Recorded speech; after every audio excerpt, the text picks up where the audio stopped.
सभी को प्रणाम। डे 54 वाङ्मय नंबर 63 हमारी भावी पीढ़ी और उसका नवनिर्माण। उसके अंतर्गत आज है शीर्षक सांस्कृतिक उत्थान की नींव बाल उत्थान।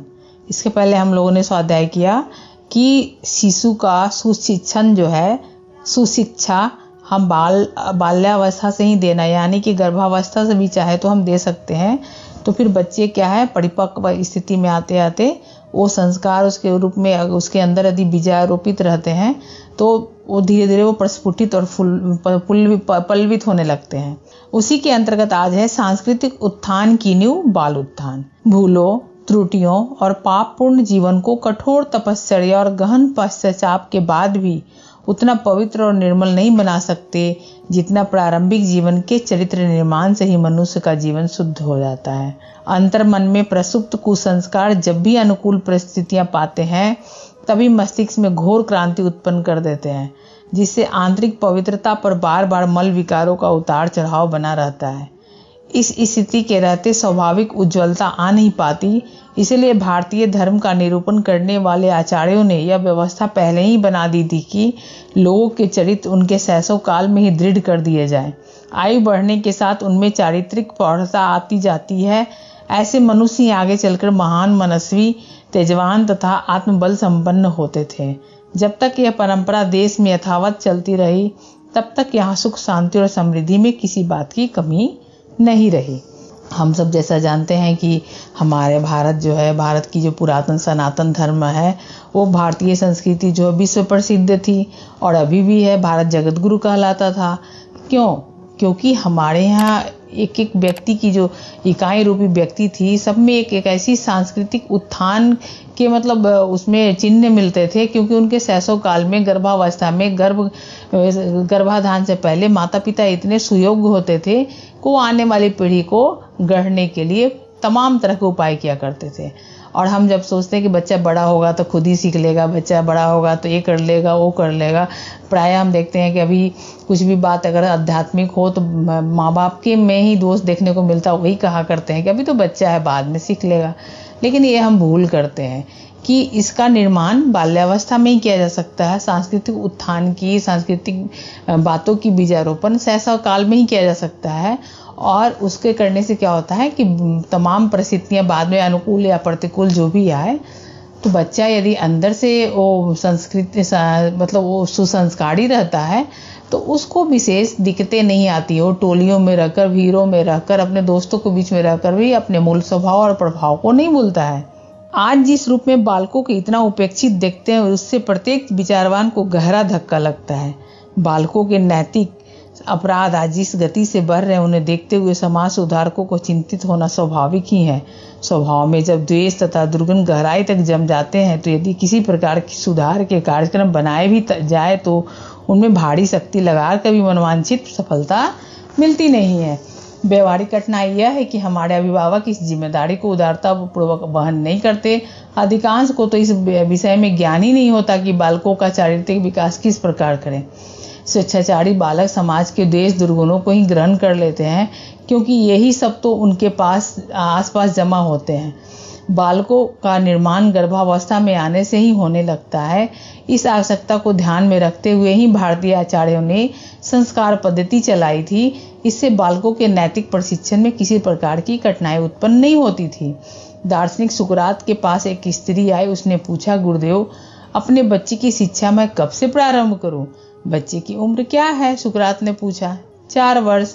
स्त्री ने सरलता से उत्तर दिया। तब तो आप 4 वर्ष 9 माह बच्चे की शिक्षा देने में पीछे रह गई। सुकरात ने ऐसा जवाब दिया। जैसा कि हम लोग जानते हैं कि हमारे भारत में गुरुकुल व्यवस्था हुआ करती थी। बच्चे को बचपन में ही गुरुकुल में भेज दिया जाता था। बच्चे वहाँ अपने जो शुरू के उनके जो ब्रह्मचर्य आश्रम होते थे वहीं व्यतीत करते थे और गुरु से अपने सीखते थे, और माता पिता भी यहाँ त्याग करते थे। और अभी देखिए, माता पिता त्याग नहीं करें, माता पिता अपने बच्चे में संस्कार नहीं डाल रहे हैं, तो आज छोटे बच्चे ही छोटी उम्र के बच्चों को हत्या कर दे रहे हैं। अभी हम लोगों ने 1-2 केस पढ़ा भी है कि एक शहर में एक बच्चे ने इसलिए एक बच्चे को, छोटे बच्चे को, अपने से जूनियर को मार दिया था कि ताकि स्कूल में छुट्टियां हो जाए। फिर देखो अभी बच्चे के मतलब संस्कारों में कमी के कारण ही आज मतलब बड़े बड़े पोस्ट पे, ओहदे पे पहुंच जा रहे हैं, इंजीनियर बन जा रहे हैं, डॉक्टर बन जा रहे हैं, विदेशों में जाकर नौकरी कर रहे हैं। लेकिन उनके माता पिता इतने उपेक्षित हैं कि या तो मतलब अकेले रह रहे हैं या फिर वो वृद्धाश्रम में स्थान उनका है। तो ये सब संस्कार अगर देखा जाए तो कहाँ जा रहा है? एक तरह से जो भारतीय परिवार का विघटन दिखता है, इसके पीछे कहीं ना कहीं संस्कारों की कमी ही दिखती है। क्या विदेशों में जाकर ही हमारे बच्चे कमा सकते हैं? हमारा इंडिया में नहीं है क्या? लेकिन ठीक है, अच्छी बात है, विदेशों में जाकर कमाना चाहिए, लेकिन इसका मतलब ये नहीं कि अपनी मूल संस्कृति और मूल स्वभाव को भूल जाना चाहिए। और भारतीय संस्कृति में माँ बाप की या फिर कहीं भी हो, कोई भी संस्कृति हो, अपने माँ बाप को सर्वोपरि स्थान दिया जाना चाहिए। नौकरी बिल्कुल करनी चाहिए, जीविकोपार्जन के लिए बहुत जरूरी है, लेकिन इसका मतलब नहीं है कि जीविकोपार्जन ही हमारे लिए सब कुछ है और हमारे परिवार, हमारे माता पिता हमारे लिए कुछ भी नहीं है। और आज यही देखने को मिल रहा है। इसी पर सुकरात ने कहा कि आपने देर कर दी, अगर गर्भावस्था में ही उसे आपने शिक्षण दिया होता। और हम लोगों ने इसके पहले पढ़ा भी था कि गर्भावस्था में नेपोलियन बोनापार्ट की निर्माण हुई, अभिमन्यु की निर्माण, ये सब कहानियां हम जानते भी हैं कि गर्भावस्था में भी अगर हम चाहे तो बाल्य का निर्माण कर सकते हैं। सुकरात ने उसका समाधान किया, माता के आहार विहार आदि से बच्चे के संस्कार बनने प्रारंभ हो जाते हैं। अतः यह कहना अतियुक्ति नहीं होगी कि गर्भावस्था से ही बच्चों की शिक्षा प्रारंभ कर देनी चाहिए। हमारे यहाँ यह पद्धति क्रमिक और वैज्ञानिक थी। यही कारण था कि घर घर ध्रुव, प्रहलाद, भरत, अभिमन्यु जैसे प्रतिभाशाली बच्चे जन्म लिया करते थे। अब उन प्रथाओं को फिर से जागृत करने की आवश्यकता है। सांस्कृतिक उत्थान की नींव बालकों के उत्थान से प्रारंभ करें, तभी चारित्रिक समृद्धि अपने मौलिक रूप में आ सकेगी। हम तमाम तरह के नियम बना ले, कानून बना ले, सरकार के द्वारा योजना चला जाए, लेकिन जब तक बच्चे में वो संस्कार की मनोभूमि नहीं होगी, संस्कार की भूमि नहीं होगी, हम कितना भी बीज लगाते जाए, वृक्ष लगाते जाए, प्लांट लगाते जाए, उसकी प्लांटेशन के बावजूद भी वहाँ पर ग्रोइंग नहीं हो पाएगा, क्योंकि संस्कार वैसे नहीं है। इसलिए संस्कारित उत्थान की नींव जो है बाल उत्थान में, जब बालक जैसे से बड़ा होने लगता है वैसे वैसे हमें संस्कारों का बीजारोपण करना चाहिए। बालकों को संस्कारवान बनाने का अभ्यास उनके गर्भ में आने से ही प्रारंभ करना चाहिए। माता पिता की मनोदशा का बालकों की मनोदशा पर प्रभाव पड़ता है। माता के शरीर से रस और रक्त लेकर उसका स्वास्थ्य बनता है। उनके रहन सहन का सूक्ष्म प्रभाव बालकों की आत्मा पर पड़ता है।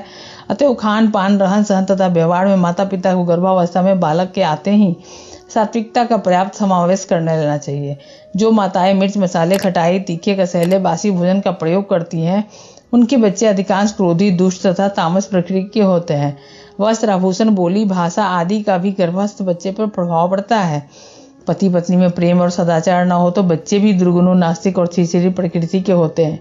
इन सभी बातों का माता पिता को पूर्ण ज्ञान होना आवश्यक है।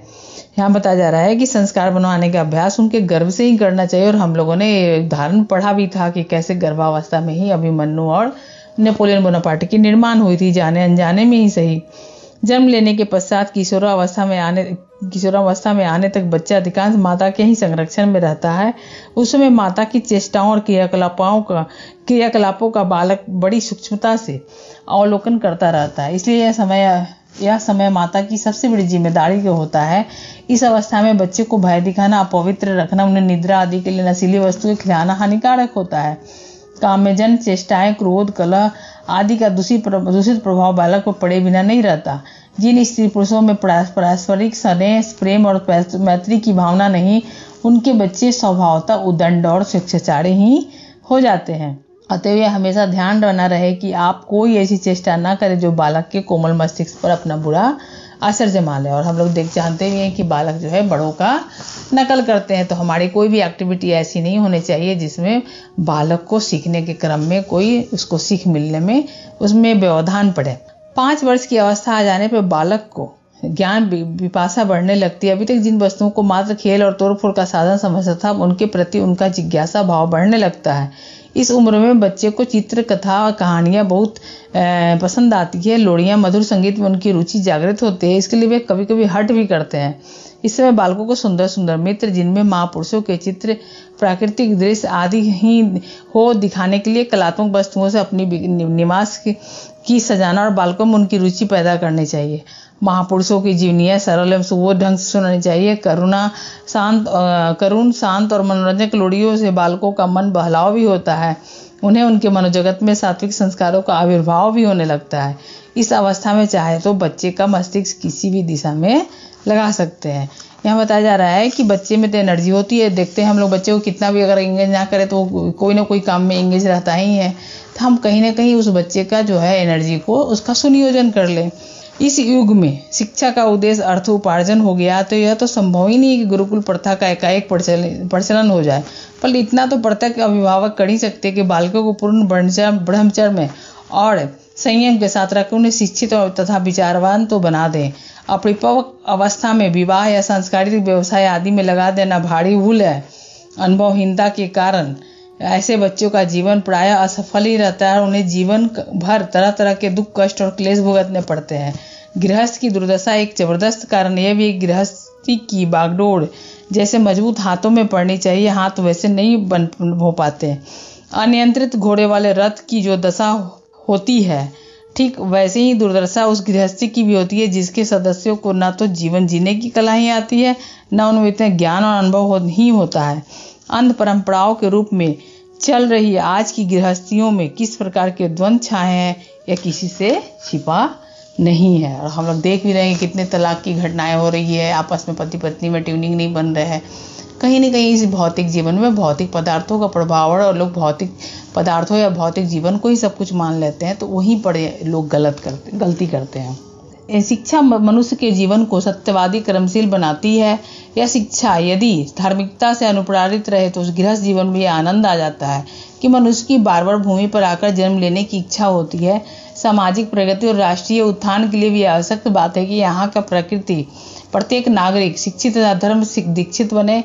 शिक्षा मनुष्य का बौद्धिक विकास करती है और आध्यात्मिकता लौकिक तथा परलौकिक सुखों का आधार बनाती है। इस प्रकार मनुष्य का इहलोक और परलोक दोनों ही सुधरते हैं। जीवन के समग्र विकास का सबने अच्छा उपाय और कुछ इससे हो ही नहीं सकता है। यानी हम जीवन को चाहे तो सुखद संपन्न बना सकते हैं, जीवन का समग्र विकास कर सकते हैं, उसको राष्ट्रीय उत्थान में लगा सकते हैं। अपनी सोच को अगर हम थोड़ा सा ब्रॉड कर लें तो हम बच्चों का बाल उत्थान बचपन में ही कर सकते हैं। ये हमारी एक जिम्मेदारी भी बनती है एक भारतीय नागरिक होने के नाते। सांस्कृतिक उत्थान के लिए आत्मनिरीक्षण और जीवन शोधन के द्वारा अपना समुन्नत बनाए। पर यह न भूले कि इतने से तो अपनी संस्कृति को आर्थ रूप में लाना संभव न होगा।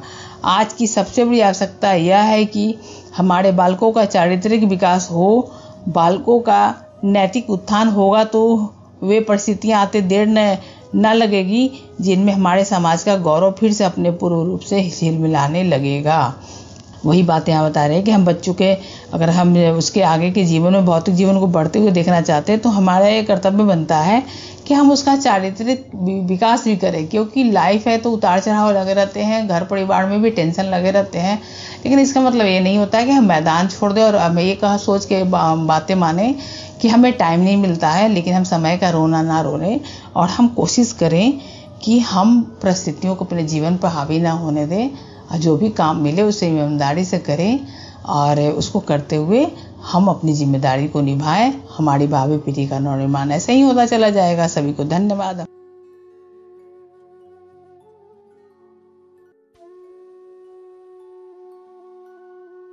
हमारे YouTube चैनल को सब्सक्राइब करें और बेल आइकन को दबाकर ऑल पर क्लिक करें ताकि आने वाले सभी वीडियोस की नोटिफिकेशन आपको मिलती रहे।